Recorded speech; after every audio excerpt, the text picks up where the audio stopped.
mesmo. Rapaz, eu vou te falar que eu não conheço muito da carreira militar do Churchill, não. Eu cheguei a ler as memórias do Churchill, das guerras, e foi ali que ele ganhou o prêmio Nobel e tal. Cara, ele é frasista tão bom que eu vejo, assim, você vai andando por aí, tem um monte de escola, e você começa a perceber que a galera usa das frases do Churchill, né, pra poder dar ali um motivacional pra galera, né? Então, você vê como é que o Churchill, ele entra pra história mais pelo que ele falou do que pelo que ele fez. Apesar de que durante a Segunda Guerra Mundial, o Churchill ele tem uma atuação que, assim, dificilmente a gente pode também descredenciar do ponto de vista da proximidade com o povo, quando lá na Segunda Guerra Mundial a Inglaterra sofreu 80 dias de bombardeio da Luftwaffe, a Força Aérea Alemã. Cara, você falando das frases do Churchill, assim, tem uma história que eu não sei, assim, eu não consigo ver nenhum fundo de verdade, eu nunca vi nenhum lugar de credibilidade falando disso, mas dizem que o Churchill tinha um papagaio, que quando ele morreu, o papagaio continuou falando mal do Hitler por anos, que ele continuava falando as frases do Churchill por anos. Eu não tenho a mínima noção se essa história é verdadeira, mas eu gosto muito dela. Gente, mas assim, ele no começo da guerra ele acabou organizando uma operação para tentar tomar um porto, uma praia na Turquia, e levou à morte de, sei lá, em um dia mais de 3.000 soldados ingleses. Só que depois ele acabou bloqueando ali o Mar do Norte. Com isso, as reservas de petróleo da Alemanha foram se esgotando, faltou ferro, e acabou fazendo com que os comunistas alemães e republicanos acabassem derrubando o Frederico Guilherme, né? Foi um péssimo ano para a família, né? Porque o Nicolau II é morto. E o Frederico Guilherme derrubado, e surge aí uma maravilhosa República de Weimar que não vai conseguir resolver nada. Como é que funciona, gente? Quando acaba a guerra, como é que funciona? O que acontece? Cara, a França estava comida de ódio da Alemanha desde que a Alemanha tinha tomado aqueles territórios, né? De Alsácia e Lorena. Então eles vão querer destilar o ódio deles. Os americanos querendo aparecer. Chegando aí, se despontando já como uma grande potência mundial. Os caras que exportaram para a França, para a Inglaterra durante a Primeira Guerra Mundial, entraram, disseram que resolveram.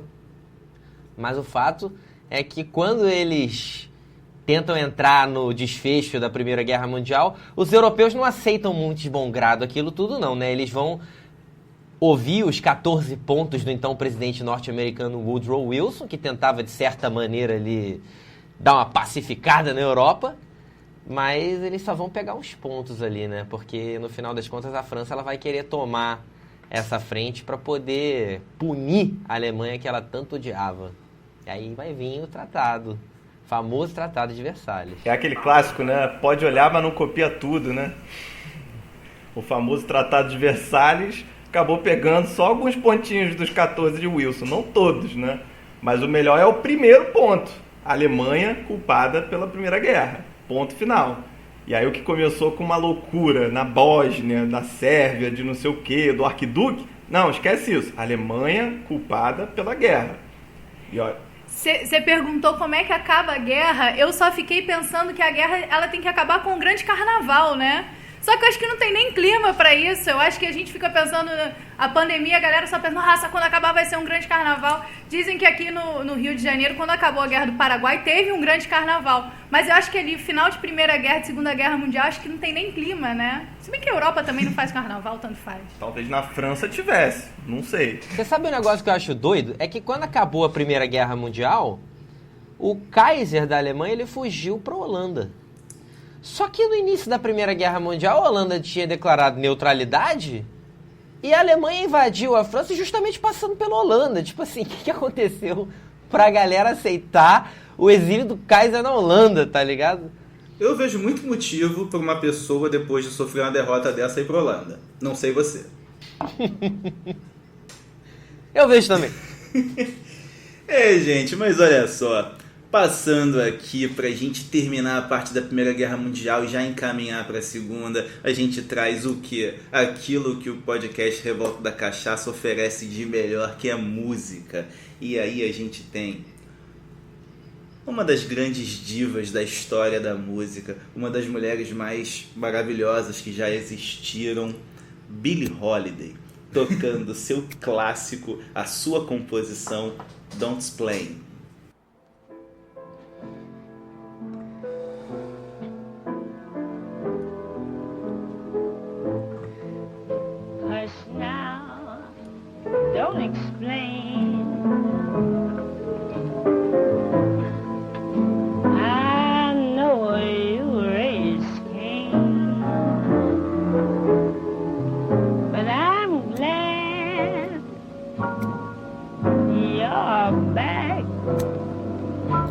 don't explain.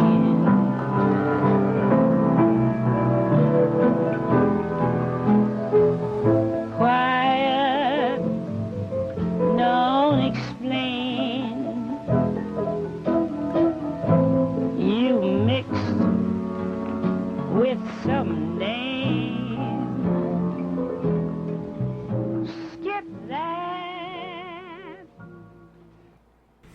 Gente, depois da Primeira Guerra Mundial a situação ficou tensa nas ruas, ficou tensa nos quartéis, ficou tensa até na Bolsa de Valores.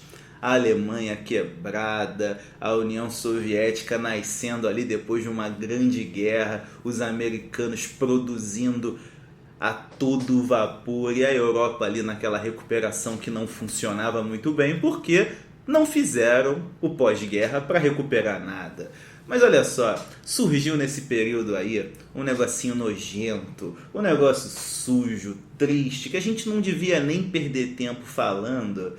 Mas como diz a boa Billie Holiday, don't explain, nem explica quando algum idiota quer vir relativizar nazifascismo. Isso não tem relativização e não tem diálogo, nem se explica. Mas aqui a gente vai falar sobre isso porque é muito interessante saber como um pintor fracassado e um professor fajuto conseguiram quase colocar o mundo a perder.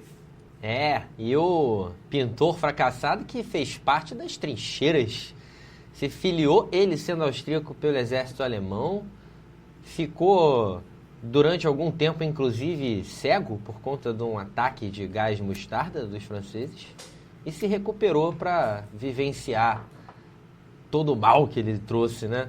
Mas é legal pensar também como que durante esse período entre guerras a gente tem praticamente toda a compreensão de todo o porvir ali para entendermos a Segunda Guerra Mundial. Essa ideia de que os Estados Unidos, a maior potência do mundo depois da Primeira Guerra Mundial, grande financiador da Europa, quebra em 1929, depois de uma crise financeira onde a superprodução norte-americana ela não compreendeu que o mercado europeu era inteligente o suficiente para voltar a se recuperar internamente e investir na própria indústria. Essa crise do liberalismo, que foi a crise da Bolsa de Valores, ela permitiu que lideranças europeias ganhassem muito com um discurso de centralismo do poder contra liberdades. A gente tem ditadores como Hitler, como Mussolini, falando a liberdade é um cadáver em putrefação. Essa é a temática para a gente pensar como que o europeu médio ele está vendo a organização do poder se formando em torno das nações europeias. Pô, mas sabe o que eu acho engraçado? Que é o fascismo de Mussolini, ele vai surgir ali logo no pós-Primeira Guerra. E aí é até curioso, todo mundo fica tentando lembrar da posição da Itália na Primeira Guerra, que trocou de lado, né? Então se ela estava no lado dos vencedores, por que ela entrou em crise? É porque se você fosse também a França e a Inglaterra, você não ia confiar no traidor de último momento. A Itália não ficou com nenhum grande espólio na Primeira Guerra e nem vai se desenvolver muito no inicinho ali de 1919. Só que o movimento de massa da Itália, ele não chega a acontecer imediatamente na Alemanha. E o movimento do Hitler, ele consegue tentar fazer aquele putsch, né, o famoso golpe de Munique da cervejaria em 1922, em 1923, quer dizer, mas ele não consegue emplacar esse movimento na Alemanha justamente porque a Alemanha tinha se tornado uma república. Então você tinha outros espectros políticos. Você tinha um partido socialista, partido liberal, que impediam o desenvolvimento mais forte da entrada política do nazismo que estava nascendo. E aí isso você consegue ver muito bem com a entrada de cadeiras no parlamento alemão pelos nazistas. Ao longo da década de 20, eles conseguiram emplacar muitas poucas cadeiras. Eles quase não conseguiam eleger ninguém. Eram 10 nas primeiras eleições, depois botaram 20. Só que exatamente quando tem a crise de 29, aí eles vão conseguir eleger 100, 200 parlamentares. E aí você vê como é que o movimento ele alavanca muito... Aí você vê como é que a crise consegue alavancar um movimento que tenta dar respostas muito simples para problemas muito complexos. E esse avanço do nazismo se dá também diante do fato de que a Alemanha era um país com uma tradição socialista bastante presente na sua política, tendo em vista o fato de que Karl Marx é alemão. Mas a gente precisa se lembrar que a República de Weimar se destacou também por eliminar ícones comunistas como Rosa Luxemburgo, que matou de maneira completamente violenta e humilhante. Então, assim, as lideranças de esquerda foram sendo tolhidas, excluídas, humilhadas naquela nação. E aí, quando a crise veio, aquela classe trabalhadora desesperada, aqueles homens que lutaram 10 anos antes na guerra, pela honra do seu país, que do nada o país saiu da guerra e eles não tinham emprego, não tinham oportunidades, não tinham sonhos, perspectivas, esses caras queriam uma solução urgente. E aparece aí aquele rapaz oferecendo um discurso que não faz muito sentido. Ele inventa um arianismo que até hoje ninguém conseguiu entender o que é aquilo, só que vai juntando ali um quebra-cabeça de ideia bosta e pega a mente vulnerável. E o que acontece, gente? Me ajuda a entender, cara. A humanidade estava numa má fase, né? E você tá falando aí, é interessante que é um monte de bosta que ele fala, mas parece que no mundo tinha pouca gente falando bosta, porque a galera começou a pegar, não as ideias propriamente dele, mas assim, você começa a ter se espalhar várias cédulas assim, nazistas pelo resto do mundo.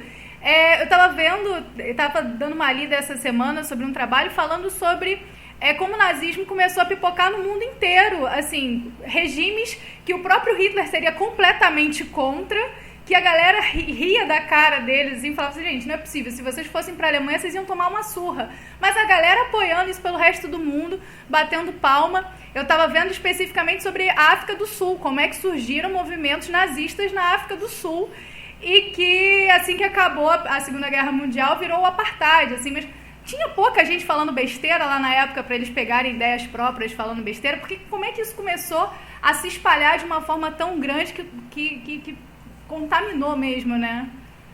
Porque eu acho que ele estava falando diretamente com o cidadão médio e diretamente com o habitante alemão, né, o cidadão alemão que viu o país entrar em crise e que estava descrente de um futuro, né, próspero ou qualquer coisa, que perdeu completamente as esperanças. Então o que ele prometia era um imediatismo, só que era um imediatismo voltado a um inimigo. A grande questão é que o inimigo dele mudava a todo momento.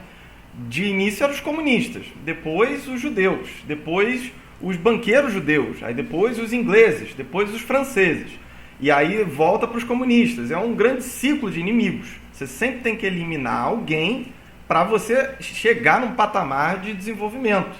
E ao longo do caminho, ele vai conseguindo reunir assim, setores muito importantes da vida alemã, né? Ele traz a burguesia alemã para dentro do governo. Ele investe em grandes setores econômicos, como é o caso da automobilística, de todo o setor químico, indústrias como a Bayer, como a Volkswagen, e muitas outras, né? A Audi, uma série de empresários que fizeram alianças com o governo, que tinha o controle social garantido, para poder desenvolver os lucros, o capitalismo dentro do seu país.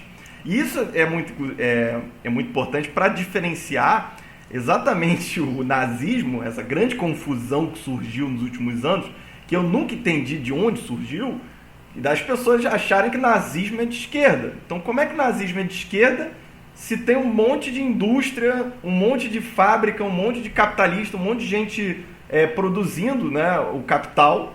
E na União Soviética nunca teve nada disso. No comunismo nunca teve nenhuma empresa famosa vendendo